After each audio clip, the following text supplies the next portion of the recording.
Nag-viral ang isang magsasaka na persahang pinababa sa motorsiklo at marahas na hinuli umano ng mga tauhan ng LTO matapos siya makuhanan ng kutsilyo na gamit umano niya sa pagsasaka sa Panglao, Bohol. Sa ulat ng 24 oras nitong Sabado, mapanood ang viral video kung saan nakahiga sa kanyang motorsiklo ang lalaki habang hinuhuli ng mga tauhan ng LTO Region 7 sa Barangay Tawala Biyernes ng umaga.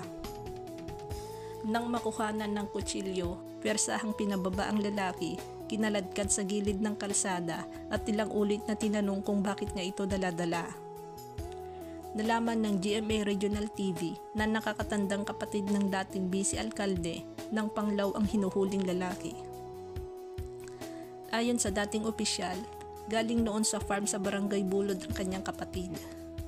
Nakaupo lang siya, biglang sinuntok at kinaladkad pababa. Hindi siya lumaban. Itong aking kapatid into farming.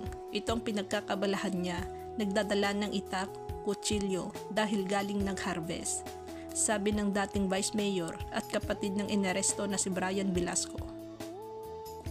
Inihayag ng pamilya ang kanilang pag-question sa paraan ng pagdakip sa lalaki. Umiyak ako kasi kapatid ko yun. Hindi sana ganun ang ginawa. Maliban sa hindi siya kriminal, ang kanilang ginawa, hindi sila pulis para gawin yon dahil ang expertise ng LTO, di ba ang manghuli at tumingin sa lisensya, sabi pa ni Velasco. Naghahanda ang pamilya ni Velasco sa maaring isampang kaso laban sa mga dawit na kawani ng LTO. Nakiisa ang Integrated Bar of the Philippines, Bohol Chapter sa panawagan ng investigasyon sa insidente at nagpaalala sa mga kawani ng gobyerno na laging sundin ang rule of law at igalang ang karapatang pantao sa pagsasagawa ng kanilang tungkulin. Samantala, ang mga sangkot na tauhan ng LTO ay pinasuspindi na ni Transportation Secretary Vince Dizon. Wala namang binanggit ang LTO Region 7 sa dahilan ng pag-aresto sa lalaki at kung ano ang reklamong isasampa sa kanya. Humingi na ng paumanhin ng LTO 7 sa publiko at sinisigurong magiging patas ang isasagawang investigasyon.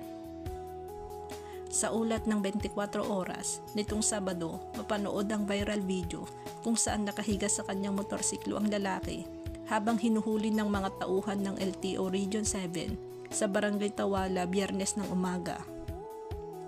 Nang makuhanan ng kutsilyo, persahang pinababa ang lalaki, kinaladkad sa gilid ng kalsada at ilang ulit na tinanong kung bakit nga ito dala-dala. Naghahanda ang pamilya ni Velasco sa maaring isampang kaso laban sa mga dawit na kawani ng LTO.